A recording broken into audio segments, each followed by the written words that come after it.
Salut à tous, j'espère que vous allez bien. Dans cette vidéo, on va débriefer le match Paris Saint-Germain-Clermont. Et il y a à la fois beaucoup de choses à dire et pas grand-chose à dire. C'est ça qui est inquiétant avec le Paris Saint-Germain qui ne s'améliore pas et qui n'apprend toujours pas de ses erreurs. Mais avant tout, je vous invite à liker et à vous abonner. Maintenant que c'est fait, on va pouvoir débuter. Alors, avant déjà de s'intéresser au match, j'aimerais rendre un petit hommage à Sergio Rico qui est en soins. J'espère qu'il va très vite se rétablir et qu'on va vite pouvoir passer à autre chose et qu'il va pouvoir se reconcentrer très vite sur sa vie et sur le football, puisque ce qui lui arrive est très tragique. On espère qu'il s'en remettra très vite de cette blessure.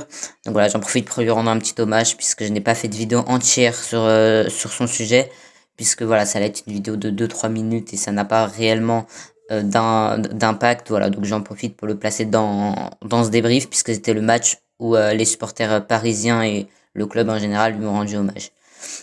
Donc voilà, maintenant que la petite parenthèse est fermée, on va pouvoir se concentrer sur ce match assez compliqué pour le Paris Saint-Germain, qui n'ont pas réussi à dominer l'adversaire. Et malgré qu'on a réussi à un moment à dominer 2-0 grâce à un but de Sergio Ramos que le PSG ne veut pas prolonger. Pourquoi? Bah, j'imagine juste parce qu'il est bon. Et du coup, quand il n'était pas bon, ils l'ont gardé. Et maintenant qu'il est bon, ils veulent le faire partir. C'est n'importe quoi. Mais voilà, il a encore marqué un but pour sa dernière et ça fait plaisir.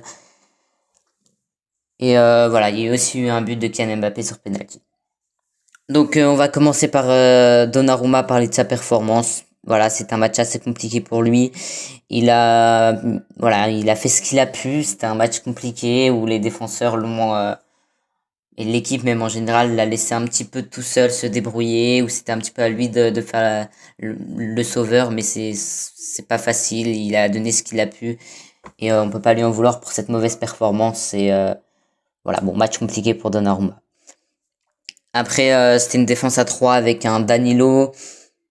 On peut pas dire qu'il a fait un mauvais match. Lui aussi a fait un petit peu comme il a pu, mais ce n'est pas le grand Danilo qu'on a pu voir cette saison.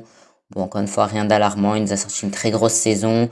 Là, il a eu un match compliqué. On était déjà champion. Il y a eu aussi, comme j'ai dit tout à l'heure, l'épisode de Sergio Rico qui a pu un petit peu démotiver toute l'équipe. Et voilà, pour le moral, c'est pas forcément facile.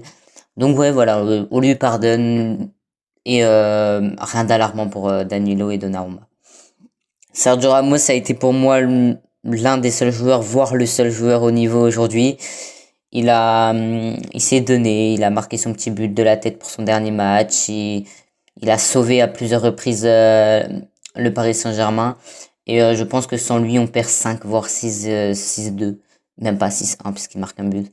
Enfin, vraiment, c'est très grosse performance de Sergio Ramos et je trouve ça dommage qu'on le prolonge pas au moins une saison parce que je pense qu'il peut encore nous apporter. Et même s'il y a beaucoup de rumeurs pour qu'on recrute des défenseurs centrales cet été, je trouve ça dommage qu'on le prolonge pas. Ensuite, sur le côté gauche, Bichaou, c'est toujours compliqué. Il n'arrive pas. Donc là, je sais pas s'il faut s'alarmer ou pas. N'hésitez pas à me le dire, puisque il a quand même eu plusieurs chances cette saison, même si c'était parfois que en fin de match, mais il a été beaucoup titulaire face à Monaco, bon, il n'était pas titulaire face au Bayern au retour, mais il a quand même eu une mi-temps entière. Enfin, il a eu plein de matchs titulaires et il n'a pas forcément apporté ce dont un joueur à très gros potentiel peut nous apporter. Donc pour moi, voilà, pour ce joueur, je suis un petit peu en doute, parce que oui, il est jeune, mais il doit quand même apporter plus. On le voit notamment avec Warren Zaïre-Emery, qui nous apporte bien plus que ça, alors qu'il est même plus jeune, je crois. Enfin bref. Ensuite, bah justement, parlons de Zaïre-Emery. Voilà, bon, lui il se donne, il essaye, mais encore une fois, trop esselé. Il est seul. Il essaye, mais en plus, il est très jeune. On voit qu'il a envie, mais très compliqué. Dans un match où tout le monde était démotivé. Donc ouais, mauvaise performance de Warren Zaïre-Emery en général, même si on voit qu'il a essayé. Il a notamment provoqué un penalty qui a heureusement pas été transformé. Du coup, à ce moment-là, on gagnait encore 2-1 avant de chuter. Mais bon, bref. Passons au milieu de terrain avec Vitinha invisible. Je l'ai pas vu du match. Je me demande même s'il a vraiment été titulaire ou si c'est moi qui ai halluciné. Donc voilà, encore un match insuffisant de la part de Vitinha et je me demande s'il faudrait peut-être pas le prêter 1 ou 2 saisons dans un autre club pour qu'il puisse peut-être prendre un petit peu d'expérience et à son retour nous apporter plus que ce qu'il nous apporte actuellement. Ensuite, on a Verratti qui a encore fait une erreur sur le premier but et qui fait une saison assez compliquée, mais voilà, ça encore une fois. Je vais attendre la saison prochaine avant de m'alarmer. Voilà, je me dis il est dans un PSG où il est esselé au milieu de terrain, où il nous a porté pendant des années. On peut bien lui pardonner une deuxième partie de saison assez mauvaise et assez bas de gamme pour Marco Verratti. Et on espère par contre qu'il va vite se remobiliser la saison prochaine. Ensuite, on avait sur le côté gauche Achraf Hakimi qui a pour moi fait un plutôt bon match. Il est en plus sur le côté gauche, du côté où il n'a pas l'habitude de jouer. Il revient de 2 matchs de suspension et était plutôt ok. Il a plutôt fait un bon match. Il a pris à plusieurs reprises la profondeur. Il a à plusieurs reprises fait des bonnes passes pour Mbappé notamment. Et match validé pour Hakimi. Bon, sans plus, il nous a pas non plus sorti un match d'exception où il a été le sauveur, mais il a fait un match appliqué et je valide. Ensuite, on va passer à Messi, qui lui faisait également sa dernière avec le Paris Saint-Germain. Et voilà, bon, il a pas été forcément incroyable, mais il a fait son petit match. On voyait qu'il voulait essayer de marquer son dernier but pour son dernier match. Il a malheureusement pas réussi. Et, euh, et il nous a sorti un petit match voilà, bon, il a raté par contre une occasion notamment que j'ai en tête, qui n'aurait probablement pas dû rater.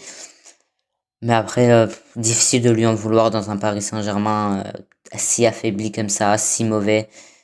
Et même si pour moi, sur quelques actions, il aurait dû faire mieux. Honnêtement, sur ce match-là en particulier, je n'en veux pas. J'en veux plus sur la globalité de ce qu'il nous a apporté au Paris Saint-Germain sur ces 2 saisons. Mais sur ce match en particulier, c'est difficile de lui en vouloir. Et ensuite, Kylian Mbappé, de plus en plus alarmant. Oui, il marque un but sur penalty. Mais on voit que dans le jeu, c'est de plus en plus inquiétant et que c'est pas ce qu'il nous a habitués à voir. Il nous a habitués à beaucoup,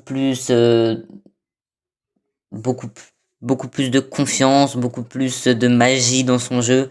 Et là, même encore une fois, peut-être si c'est parce qu'il est esselé, mais personnellement même, je le trouve beaucoup moins en confiance, beaucoup moins dans la magie du football qu'en début de saison, par exemple. Et en espérant qu'il nous fasse une meilleure saison la saison prochaine. Enfin, du moins qu'il soit meilleur la saison prochaine que sur cette fin de saison. Parce qu'il nous fait une bonne saison quand même. Donc voilà, j'ai fait plutôt le tour. On a eu aussi le droit à la minute Garbi dans le temps additionnel puisque Galtier n'a pas voulu lui donner plus de temps de jeu. On a eu 10 minutes avec Letellier. On a eu une bonne entrée de Soler. Bon, une bonne entrée c'est vite dit, mais voilà, Soler a essayé d'apporter. Mais voilà, sans plus, on perd encore un match et on n'a que 85 points. Alors que on avait la capacité d'aller chercher les 90 points cette saison. Ce qui aurait pu, on va dire, entre guillemets, rattraper toutes les mauvaises performances qu'on aurait pu faire en Coupe de France ou même en Ligue des Champions. Mais là, c'est compliqué de défendre qui que ce soit les dirigeants, Christophe Galtier, etc. Puisqu'on voit bien que les joueurs, le staff, ils veulent juste faire le strict minimum. La... Lors du dernier match, il fallait juste faire un match nul face à Strasbourg pour gagner. Ils ont fait juste le match nul. Là, on avait besoin de rien. Bah, on n'a rien été chercher. Donc on voit qu'ils essayent d'aller chercher le strict minimum et c'est cette mentalité qu'il faut aller sortir, il nous faut une nouvelle mentalité un peu mentalité allemande où normalement le Bayern de Munich là, bon cette saison ça a été un peu plus compliqué pour eux aussi, mais voilà, où même ok on gagne mais on doit aller les assommer, on doit les empêcher de revenir, on doit leur, on doit leur faire des cauchemars. Bref. Voilà, j'espère que ce petit débrief vous aura plu. Encore un petit hommage à Sergio Rico. Si c'est toujours pas fait, n'hésitez pas à liker et à vous abonner. Et à la prochaine.